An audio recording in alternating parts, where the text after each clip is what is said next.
리더분들이시라면 혹시 이런 느낌 한 번쯤 받아보신 적 없으세요?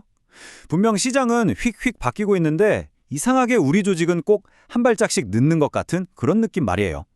대체 이 보이지 않는 지연의 정체는 뭘까요? 오늘 이 시간에는요, 바로 그 간극을 보고 또 관리하는 아주 특별한 도구, 델타 T 프레임워크에 대해 제대로 한번 알아보겠습니다. 사실 모든 문제의 시작은 바로 이 한 문장이에요. 현실은 언제나 먼저 움직인다. 조직은요, 이걸 따라갈 수밖에 없죠. 그러니까 현실과 우리 조직의 반응 사이에는 어쩔 수 없는 시간차, 즉 간극이 생길 수밖에 없다는 겁니다. 어떻게 보면 참 철학적인 문제에서부터 출발하는 거죠. 자, 여기서 정말 중요한 포인트가 뭐냐면요. 이 지연이 누구 한 명의 실력 부족이나 실수 때문에 생기는 게 아니라는 겁니다. 이건 개인의 실패가 아니고요. 우리 조직의 구조가 만들어내는 어쩔 수 없는 문제라는 거죠.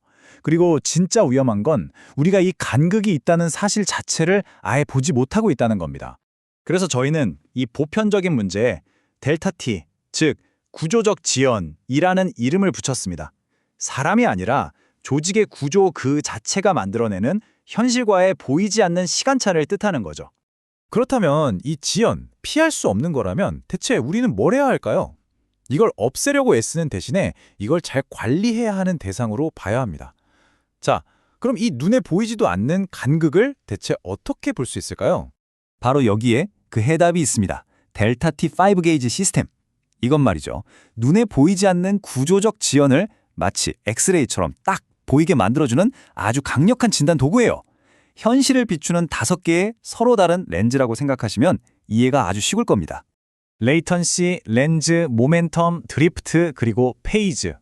이 5가지 게이지는 각각 반응 속도, 해석의 편향, 과거 성공의 힘, 기준의 낡음, 그리고 내부 인식의 불일치를 측정하는데요. 여기서 진짜 중요한 건 이 5가지가 서로 다른 문제를 보는 게 아니라는 거예요. 똑같은 현실을 5개의 다른 각도로 해서 스캔해서 그 안에 숨어있는 구조적인 문제를 드러내는 거죠. 자, 첫 번째 게이지, 레이턴시. 이건 우리 조직의 반응 속도계라고 보시면 돼요.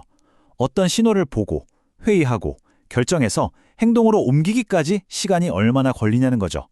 이 시간이 길면 길수록 뭐랄까 조직의 동맥경화가 오고 있다는 신호입니다. 두 번째는 렌스, 바로 우리가 세상을 보는 안경입니다. 만약 우리가 과거의 성공 방식이라는 낡은 색안경을 계속 끼고 있으면 새로운 현실도 그냥 예전 데이터로만 해석하게 되겠죠. 혹시 회의 때 그거 원래 하던 대로 하면 돼 이런 말 자주 나오지 않나요? 그렇다면 바로 이 렌스 점수가 높을 확률이 아주 큽니다. 세 번째는 모멘텀, 성공의 관성입니다. 이게 참 아이러니한데 성공해본 조직일수록 더 위험해요. 과거의 성공 공식이 너무 강력하니까 이제는 바뀌어야 한다는 필요성 자체를 무시하게 만드는 거대한 힘이 되는 거죠. 잘 나가는 큰 배가 방향 틀기 더 어려운 거랑 똑같습니다. 네 번째는 드리프트. 우리 안의 기준이 현실과 얼마나 멀어졌나를 보는 겁니다. 시장은 저만치 앞서가고 있는데 우리의 KPI나 성공의 기준은 아직도 몇 년 전에 머물러 있는 상태인 거죠. 말 그대로 조직 안의 시간과 바깥 세상의 시간이 다르게 흘러가는 거예요. 자, 마지막 5번째는 페이즈, 인식의 엇박자입니다.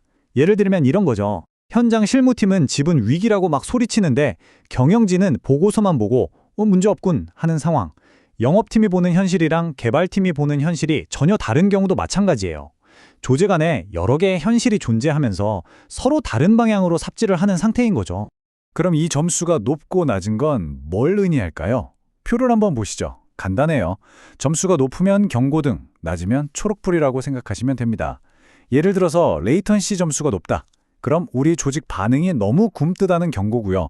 렌즈 점수가 높다. 우리가 너무 낡은 생각에 갇혀 있구나 하는 뜻이죠. 각 게이지가 우리 조직의 건강검진표 역할을 해주는 겁니다. 자, 지금까지 5개의 게이지를 하나씩 다 살펴봤습니다. 그런데 여기서 멈추면 이 프레임워크의 진짜 가치를 놓치는 거예요. 각각의 점수보다 훨씬 더 중요한 게 있거든요.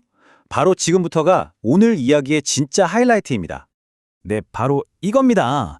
이 대시보드의 진짜 통찰은요, 점수 몇 점이냐가 아니라 그 점수들을 이었을 때 만들어지는 전체적인 모양, 즉 형상에 있습니다. 이 레이더 차트를 한번 보실까요? 만약 우리 조직의 점수를 이었더니 저기 보이는 주황색 점선처럼 비교적 동그랗고 균형 잡힌 오각형 모양이 나왔다. 그러면 우리 조직이 지금 꽤 건강하구나, 안정적이구나 이렇게 볼 수 있는 겁니다.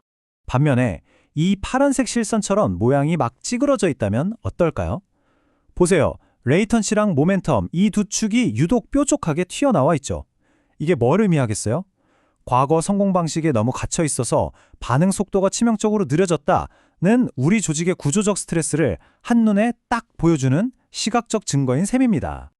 자, 이렇게 찌그러진 모양을 봤습니다. 그럼 리더는 이제 뭘 해야 할까요? 진단에서만 끝나면 아무 의미가 없죠. 행동으로 옮겨야 합니다.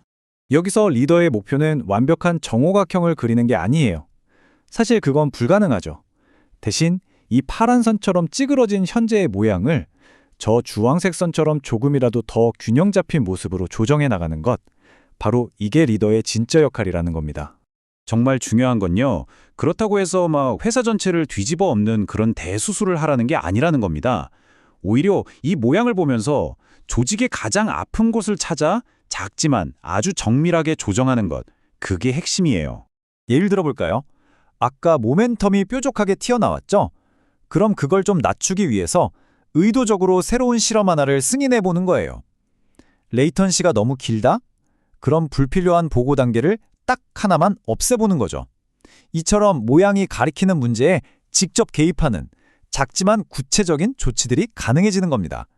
결국 이 델타 T 프레임워크는 리더십의 본질을 다시 생각하게 만들어요. 리더는 그냥 똑똑한 결정을 내리는 해결사가 아니라는 거죠. 조직이라는 이 거대한 시스템이 현실 변화에 더 잘 반응하도록 보이지 않는 구조를 계속 미세하게 조정하는 시스템 운영자가 되어야 한다는 겁니다. 오늘 이야기 슬슬 마무리할 시간인데요. 마지막으로 이 질문을 한번 드려보고 싶습니다. 만약 지금 여러분 조직의 5-게이지 대시보드를 그린다면 과연 어떤 형상이 나타날까요?